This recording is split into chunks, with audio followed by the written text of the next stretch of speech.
చంద్రబాబు నాయుడు గారు మన సాంప్రదాయిని సుప్పిని శుద్ధపూసని అన్నట్టుగా ఆయన మాట్లాడేటటువంటి స్టేట్మెంట్స్ చూడండి. అసలు నిజంగా అనుకుంటారేమో వైకాపా వారి ఉచ్చులో పడొద్దు చంద్రబాబు నాయుడు గారి స్టేట్మెంట్. కావాలనే రెచ్చగొడుతున్నారు, తాము చేసిన ఘోర పాపాలని డైవర్ట్ చేయాలని చూస్తున్నారు, తప్పు చేసిన వారికి చట్ట ప్రకారం శిక్షించి తీరుతాం. పార్టీ ముఖ్య నేతలతో చంద్రబాబు హింసా విధ్వంసం అవినీతి పునాదులపై పుట్టిన వైకాపా రెచ్చగొట్టే వారి ఉచ్చులో పడదు. అలా చేస్తే వారికి మనకి తేడా ఉండదు. ఎందుకు నీతి వాక్యాలు చెప్తా ఉన్నారు? అసలు మిమ్మల్ని మించినటువంటి దుర్మార్గులు కానీ, మిమ్మల్ని మించినటువంటి హింసాత్మక పార్టీ కానీ తెలుగు దండుపాల్యం పార్టీ కదా మీది. నిన్న చూసాం కదా, మీ తెలుగుదేశం పార్టీకి సంబంధించినటువంటి మహిళలు కూడా వచ్చి లంబూతులు తిడుతూ రోడ్ల మీద రెచ్చగొట్టేటటువంటి కార్యక్రమాలు చేసింది. దాడులు, విష సంస్కృతులు, చెప్పులు వేయించడాలు, ఈ సంస్కృతాన్ని నీది కదా చంద్రబాబు నాయుడు గారు.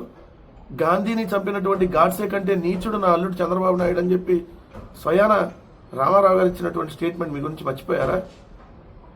ఈరోజు టాపిక్ డైవర్ట్ చేయడానికి, ఎందుకంటే లడ్డూలో గొడ్డు కొవ్వు పంది కొవ్వు అని ఎలా అయితే మీరు మాట్లాడారో ఉన్మాదకరంగా, అదేమీ లేదు, అటువంటిదేమీ లేదని చెప్పి ఈరోజు సిబిఐ ఇచ్చిన తర్వాత మిమ్మల్ని ఈరోజు చేత్కరించుకున్నటువంటి పరిస్థితుల్లో ఇప్పుడు మళ్ళీ మీరు మీడియా ముందుకు వచ్చి ఏదైతే వైకాపా వారి ఉచ్చులో పడద్దంట.